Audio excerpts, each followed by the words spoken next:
Hey everyone, today I'm joined by Sarah Still. Sarah is an agency systems strategist who helps women founders scale sustainably without sacrificing what matters most. Her work lives at the intersection of operations and intention, helping agency leaders clear that mental clutter, then kind of reclaim their energy and finally step into the visionary CEO role that they've been dancing around. I brought Sarah on because she's one of the few people I know who understands that operational misalignment doesn't just drain your team, but it drains you. And her approach brings clarity to both the business and the person running it. In this episode, we discuss why so many women founders hesitate at the edge of growth, building systems that support both the business and your life, how to align ambition, values, and team without losing control, and more. No one was asking for another community, but I've made one anyway. So what's different? The dynamic agency community is designed around access rather than content. Access to peers who've done it before. Access to experts who've designed solutions. Access to resources that have been battle tested. And right now, the price for founding members is only $97 a year. Join today so your agency has immediate access to everything you need to grow. You can join at dynamicagency.community. And now, Sarah Still. It's easier than ever to start an agency, but it's only getting harder to stand out and keep it alive. Join me as we explore the strategies agencies are using today to secure a better tomorrow. This is Agency Forward. Why do so many female founders pull back when they feel like growth is near? In their agency? Yes. Yeah. So a lot of factors go into this. And they're not all necessarily specific to women, but I think a lot of them are emphasized for women because we are responsible, or at least feel responsible, for so many things inside of our business and outside of our business. We've got parents that are aging that we have to take care of. We have children, we have partners, we have friendships, we have our own self-care and well-being, and whether that be our health or, physically or mentally, or all of the things that go into that, all are very time intensive.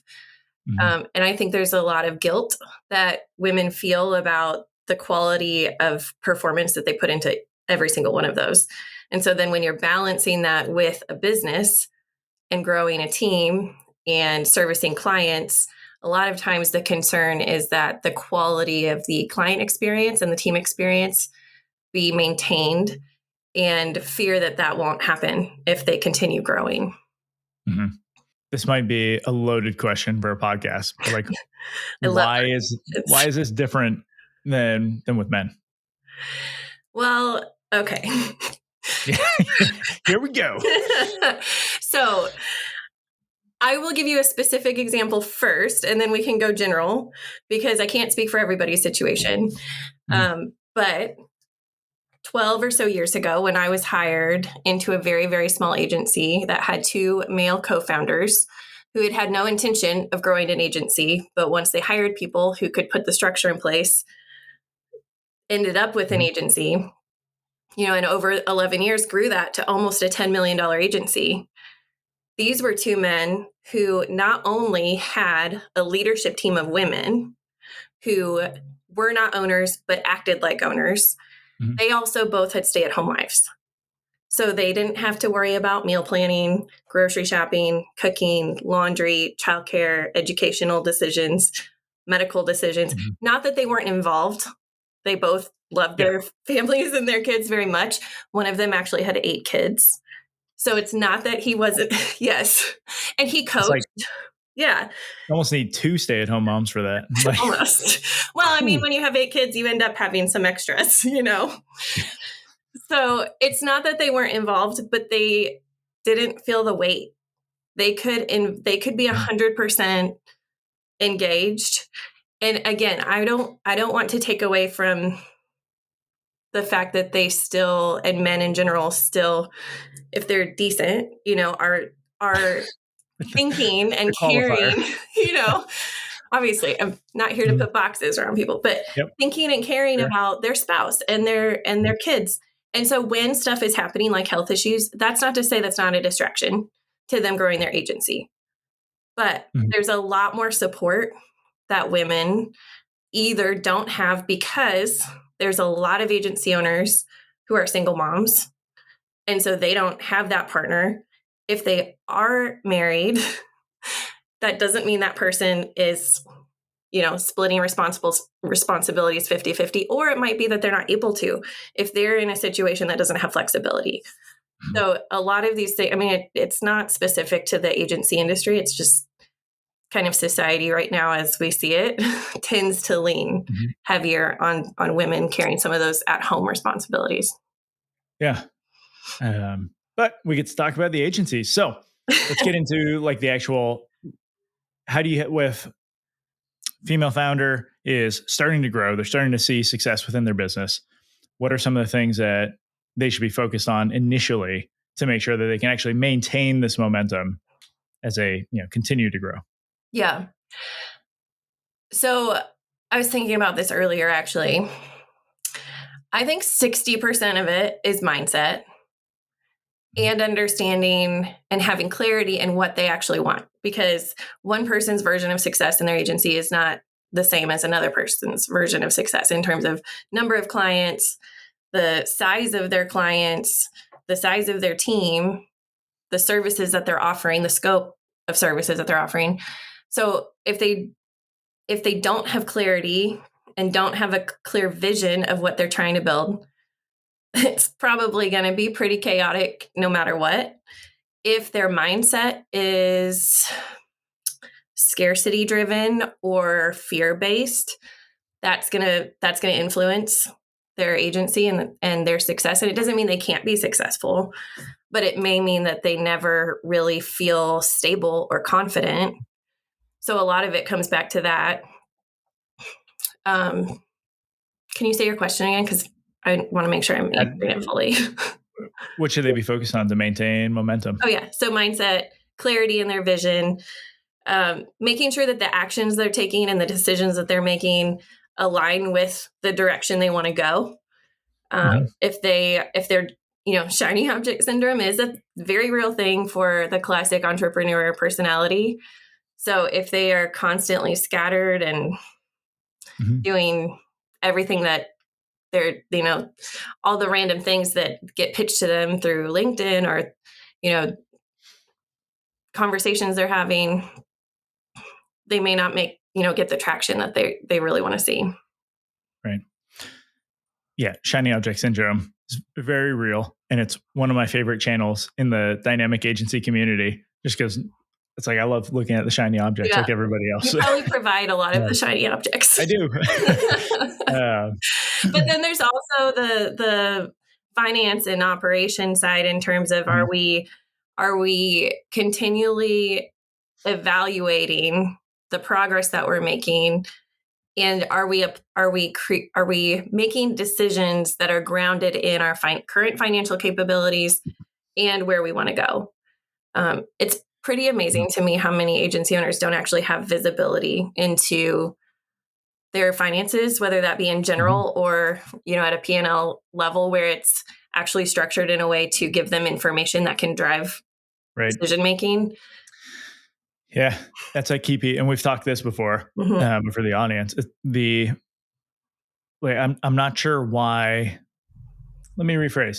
Decisions are rarely easier with when you're just given time. Like the actual resource needed is information, Hmm. and I think a lot of what you do is go in and help facilitate the collection of that information by building systems. So now it's much easier for someone to be able to make a better, like more sound decision faster, even. But Yeah.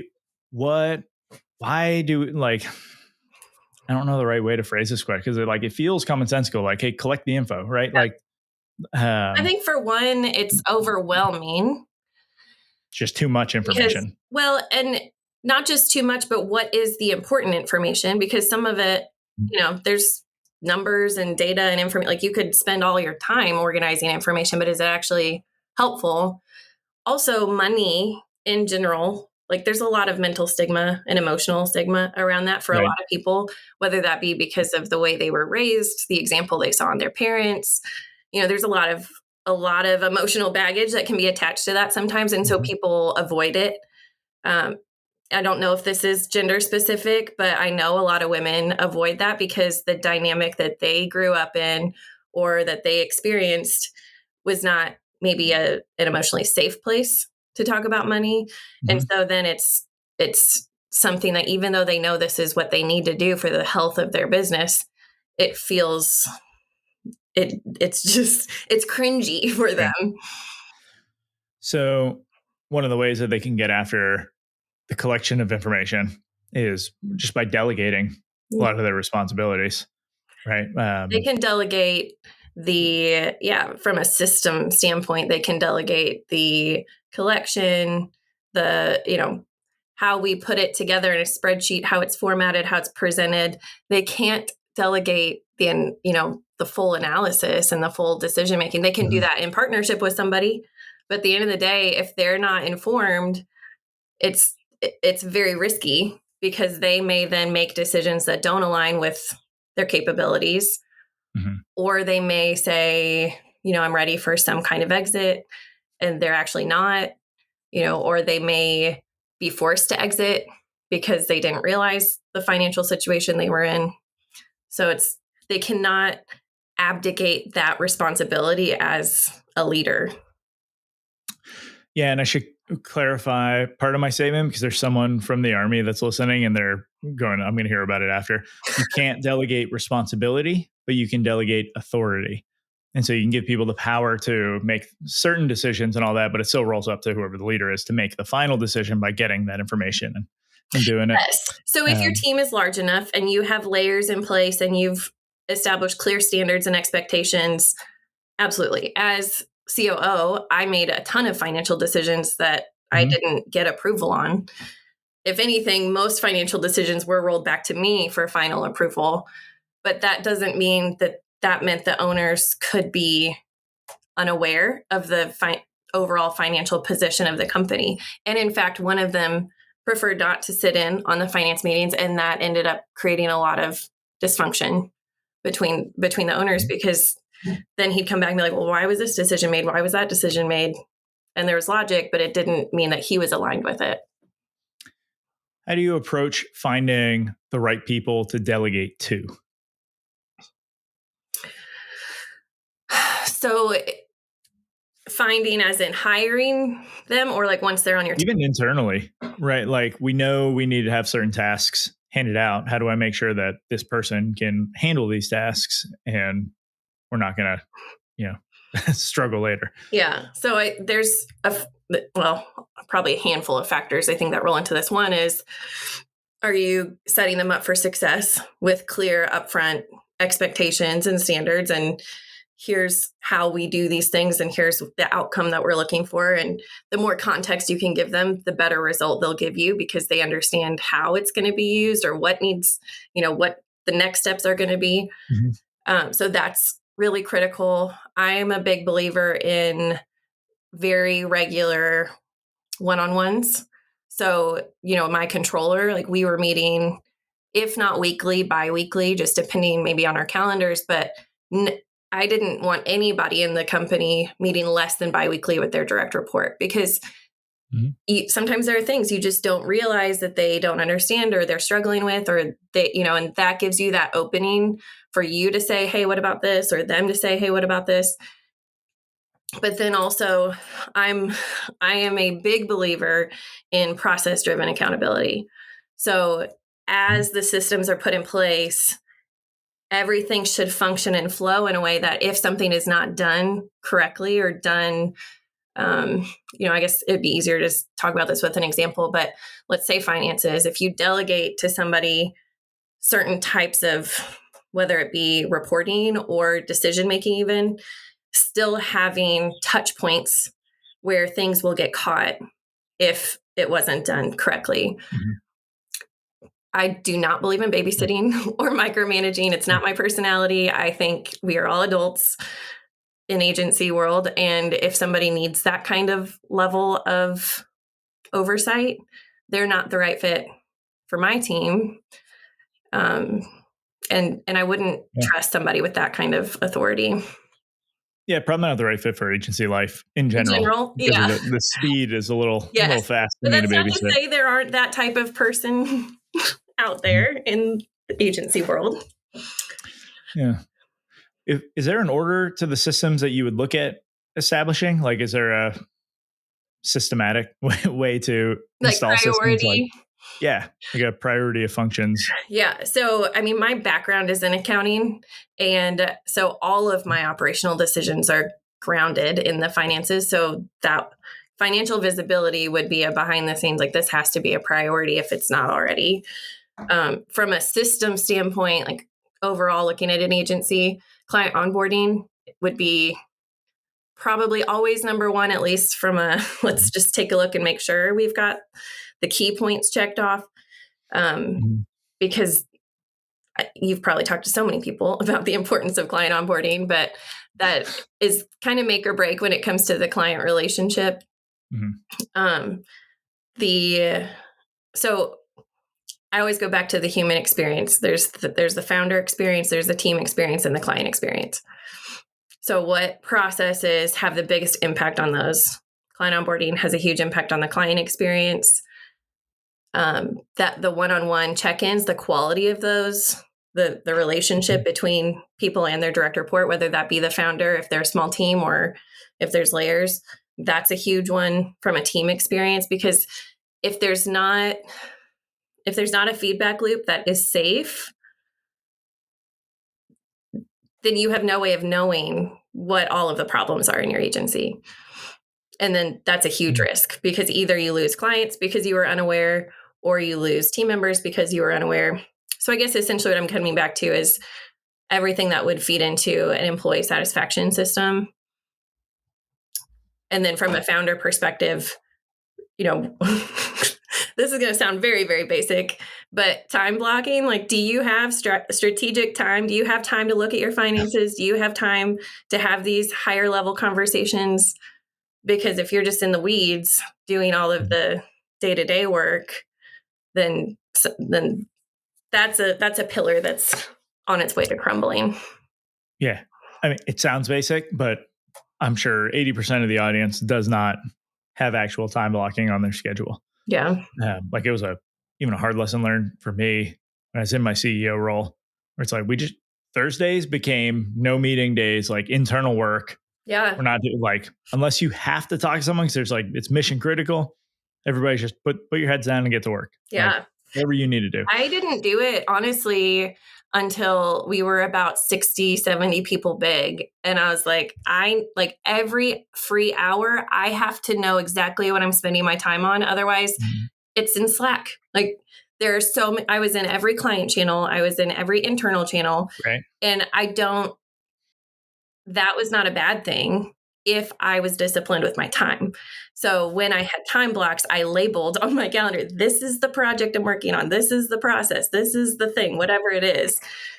And then I had my recurring stuff. So we had recurring executive level and agency level meetings. And then we had other meetings. And so I had prep blocks that were recurring alongside those, because I became less effective as the leader if I Mhm. was not prepared for those conversations.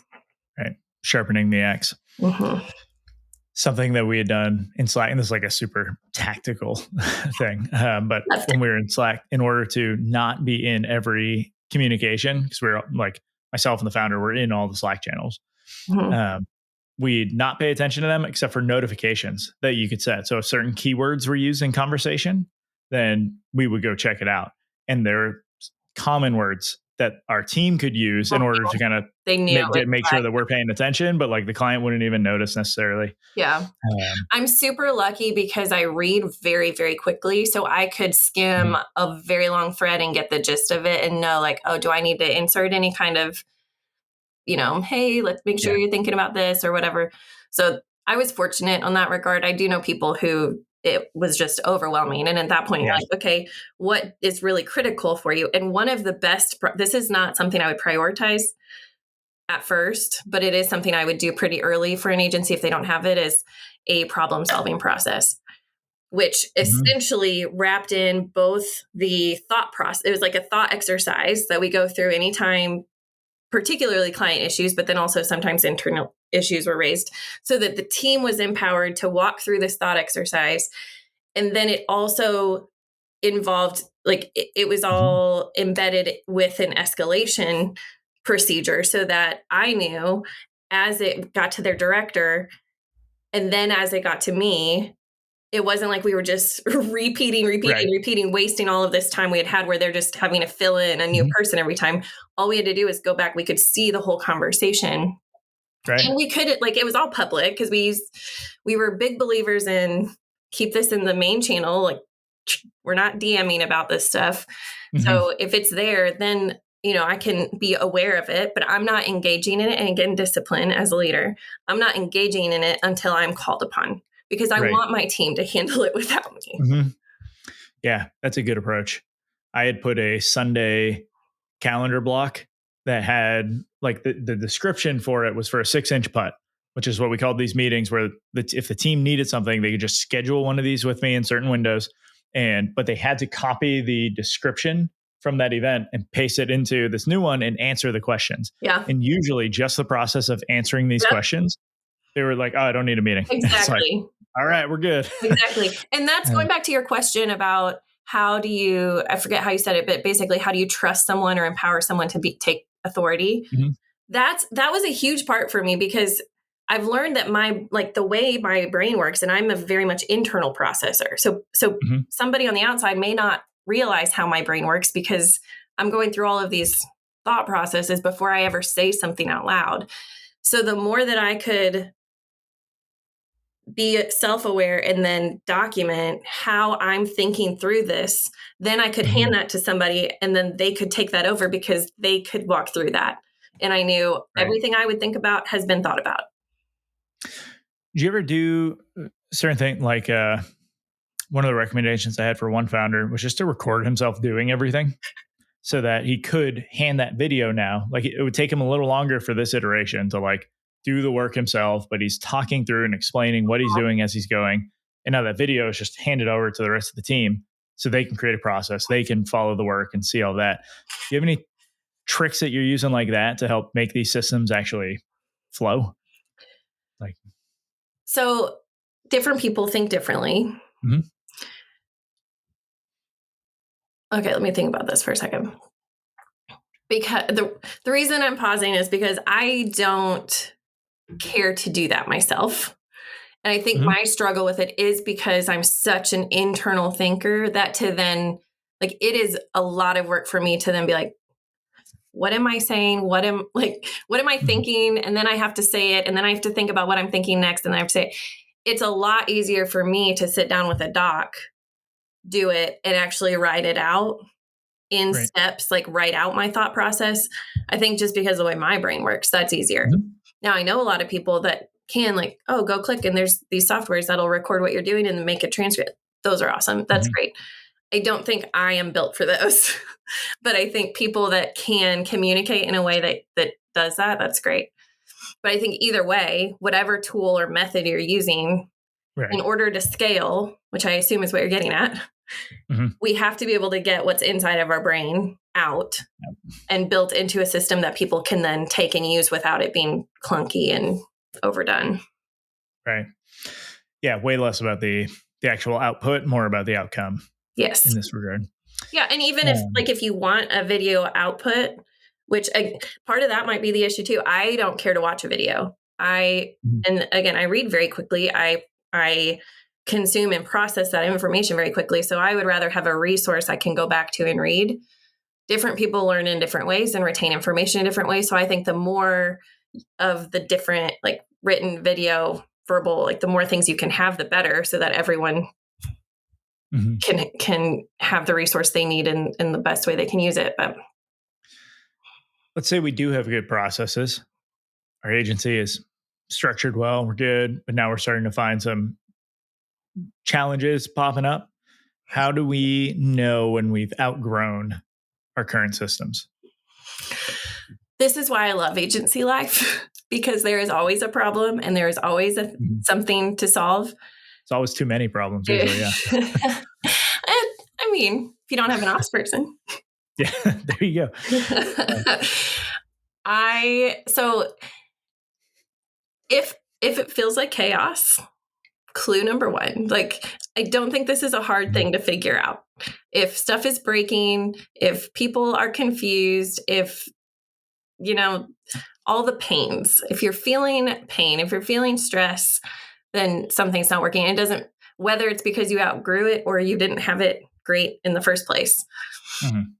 As we scaled from 5 people, 10 people, like I saw a quote and I cannot tell you who said it. I wish I could.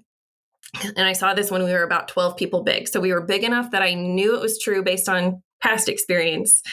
And it really gave me a lot of peace for growing in the future. But it said every time you double your team size, you are going to have to completely revamp your Mhm. systems and operations. And so since we had grown from 5 people to 12, I had already had to go through that. I had seen that. And then I just knew, okay, as we scale, now I'm going to stay on top of the evolution as things become obvious. But as we grow our team, you end up adding new roles. You end up breaking apart. One person used to wear 15 hats, and now we have 3 people, each wearing 5 hats. So we have to break all of these things apart. Mhm. So for me, a lot of it is not like I don't know that it's about, oh, this big flag that gets raised. Oh, this thing happened. So now we're going to have to redo it. It's more like I saw a pain point. I saw a question that I think should never have to be asked again. How do we make sure it's always answered in the future? I saw something Mhm. break that should never break again. How do we make sure that doesn't break in the future? And then putting the Right. solution in place.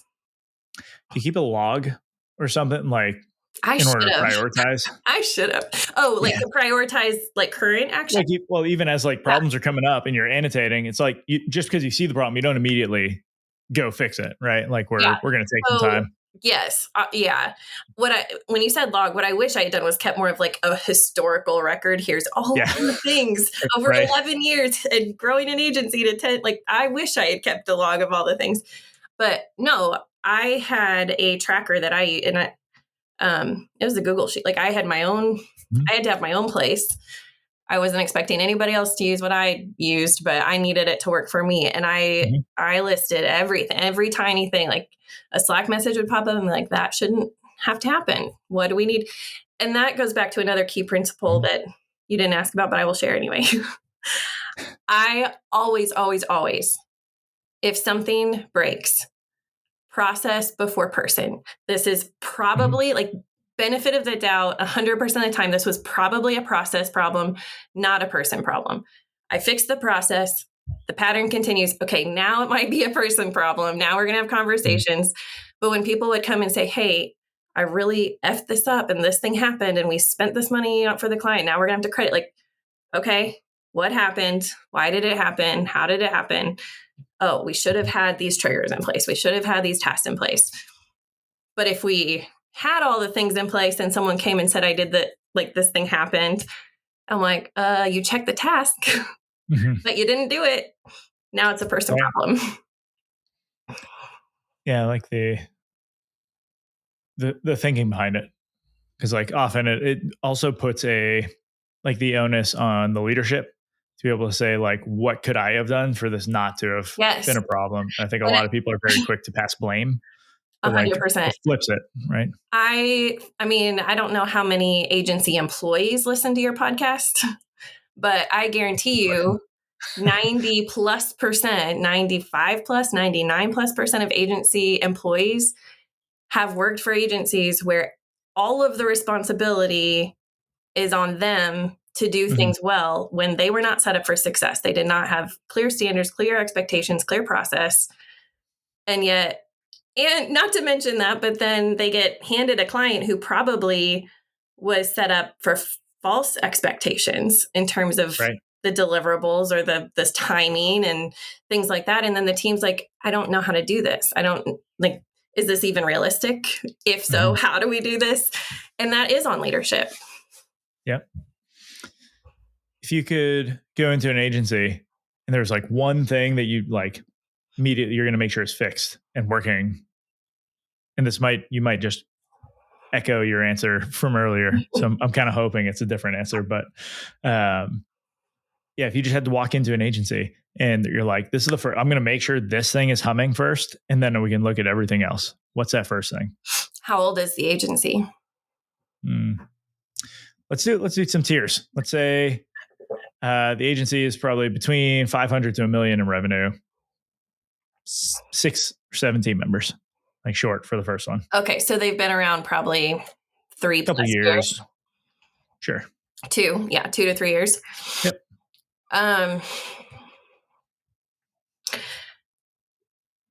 So as not to repeat anything I've already said, the biggest thing I would want to see on paper, ideally, and then be explained to how is this integrated into your process, would be their culture values. Can you go a little deeper on that? Yeah. Yeah. I'm like, are you tapping your pen? So I don't think culture values are something that a company can establish in year one. I think an entrepreneur or a co-founder or founder should have a very good idea of non-negotiables. Like, we value these things. We don't put up with these things. But when it comes to being very, very clear and specific about, and I'm not talking about like words. Like when I joined the agency I was with, they had what they called culture values, which were 3 words or 4 technical: care, fun, constant improvement. And as we went along and hired people, what we realized was different people have different definitions of individual words when it comes to agency life. So like fun, and this was around the time, everyone Google, everybody's like ping pong tables and foosball tables, like all the things that are fun. And we're like, wait, no, that's not what we mean. That's not what we mean at all. What we mean is we have fun solving problems and delivering results and doing the work that we come to do every day. We love it. We have so much fun doing this. That's what we mean by fun. But if you don't define it, it's not fair to expect people to just get that and to know. So then when they miss the mark in fulfilling that standard of your culture value, that's not their fault. That's your fault because you didn't tell them, you didn't explain it to them. So I had been there about 3 years when we went through traction, and they have a section in the book that talks about defining your culture values. And so we took 2 days off site, me and the 2 co-founders. And the great thing about doing that a few years in is that you have history and you're like, ooh, we know we do not want these things. Right. And we know we want these things. So it's not that, on this day we are establishing this and this is set in stone from day one, like forever. It's not that it doesn't evolve. But I think when you picked the right ones, when you don't really have to evolve. So for the next 8 years, we didn't change anything. And it's not because we weren't like, the great thing to me, okay, I could talk about this all day long. The great thing to me about having those defined culture values was I was the person that everybody came to with all the problems. And it was not just process problems. A lot of these were people problems. And so when I would then address it with people, a lot of times it would feel subjective, like this is opinion based, or you don't have the full context, which maybe I didn't. And so, okay, let's get the full picture. Is it process? But at the end of the day, when it came down to it actually being a people problem, it's hard to really be consistent and clear if you don't have the same values you're coming back to over and over. As soon as we wrote those down, every single conversation I had, I was using that language. I was using those, this is how we do things here. Like, this is who we are. This is how we function. If this isn't how it was done, it doesn't align with how we do things. So we need to adjust. We need to figure out how to get this in alignment with the culture values. And it made it so much more objective, and it put us like on the same side. Like we all agreed. Well, I will say first year we had a lot of turnover because we had some people that self-selected out, like these don't align with my own values, which is also the point of having them, right? Because then the whole hiring process became focused on having alignment with every new hire between what they value and how they naturally, what their attitude is, what their character is, all of that measuring against our values. And so then when stuff would happen, we knew, hey, I value these values. You value these values. This didn't quite align. So how do we get on the same side again? Okay, I want to stay here for a second before we jump to the next size of agency, because I love that you were using your values to actually like make decisions. Like this is how we operate. Mm-hmm. Because a lot of the agencies I talk to, they just have words that don't mean really, like putting integrity as a value. Worse. It is No worse. business is going to put, hey, we're not integrous. Like Don't if have the values. If opposite, you're not going to do right. it, don't Well, even have them.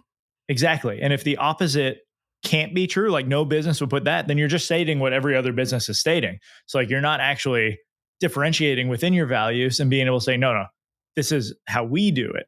You're just saying this is how people should do it. Like in general, like this Yeah. is business. Well, again, it's Uh, vague. If you're just going to use buzzwords like that, nobody actually knows what you mean by that. And mhm.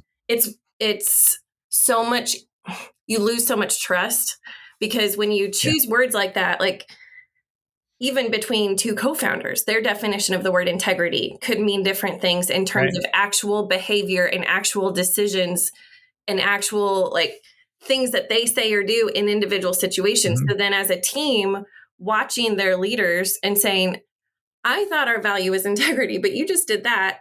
And that doesn't seem like integrity to me. And Mhm. so then, or vice versa, they see this team member do something and they don't get in trouble for it. And they're like, that doesn't align. Oh, but I got in trouble for this thing that I thought did align. And now it did. Like, you just open the door for so much drama, really. Yeah. If anyone's looking for a side gig, I know a tech company that just paid over 30K for someone to make a 6 deck slideshow on their values for them, like ask some questions and present it. And it took them like over a month. And I'm just mind blown. Like, oh, I thought we could just figure that out for ourselves. Wow. But Well, I mean, it's so hard to believe they will stay consistent with it if somebody else wrote yeah, it for them. But going yeah. back to the point that you just made, that was another.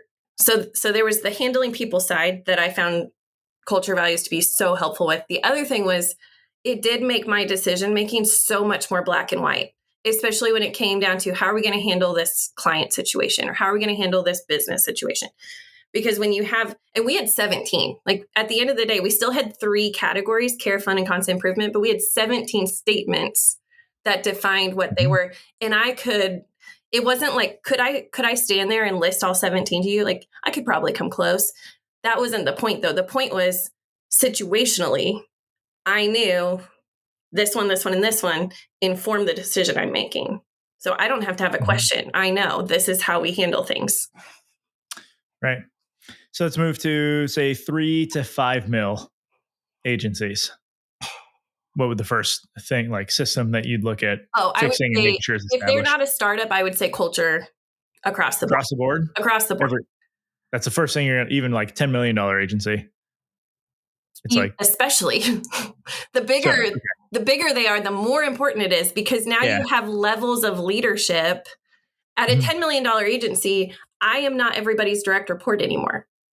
We got to Right. 30 people and I had to start putting a layer In because I between. can't do one-on-ones. I couldn't even do Mhm. bi-weekly one-on-ones with them anymore because now I can't actually like effectively support them.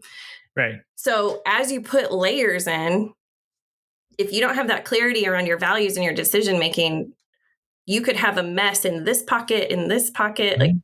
you just don't even know.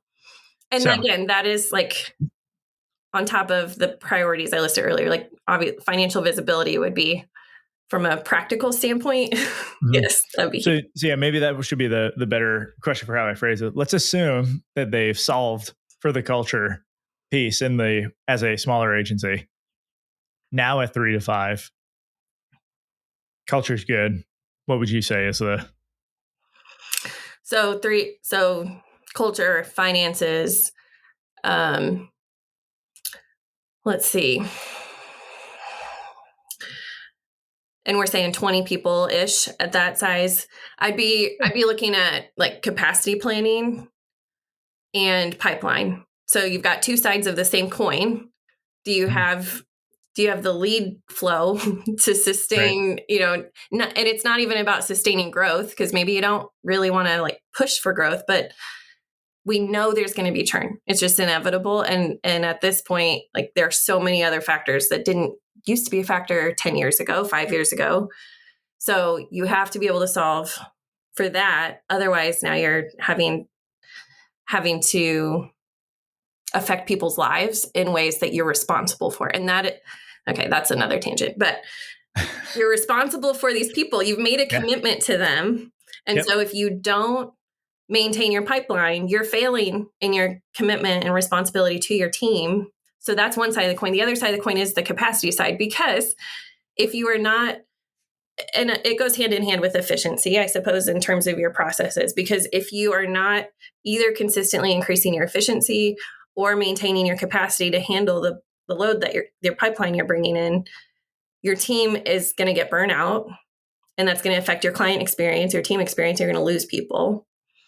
And if it matters, which it does to me, you're just further continuing that negative perception of the agency industry and agency leadership. So that's a big side. But then also, if we're bringing in leads, are we hiring in time for people to be equipped to service them? All right. So with that, I think we start winding down here. I got 2 more questions for you. The first being, what book do you recommend every agency owner should read? If I have to pick just one, I'm going to say Radical Candor by Kim Scott. Yeah, it's a good one. It's come up a couple times. Yeah. What about it do you enjoy? So I read it. I mean, it's probably been a decade, and it revolutionized my leadership, and not because it was so different from my instinct, but it gave me so many practical examples of ways that I hadn't even realized or considered that I could communicate or could support my team with communication.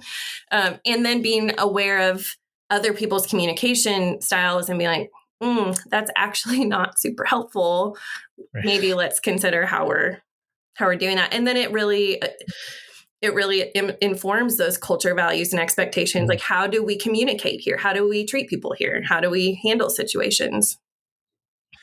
What I love about books like that, where you're already like having the ideas, but then you read it in a different way and stuff. It's like you're almost given permission to like, I can do this. And it's just like everything, it opens doors way faster. That is exactly how that book felt. I was like, I don't feel like I necessarily got some kind of big, oh my gosh, I had never thought of that before.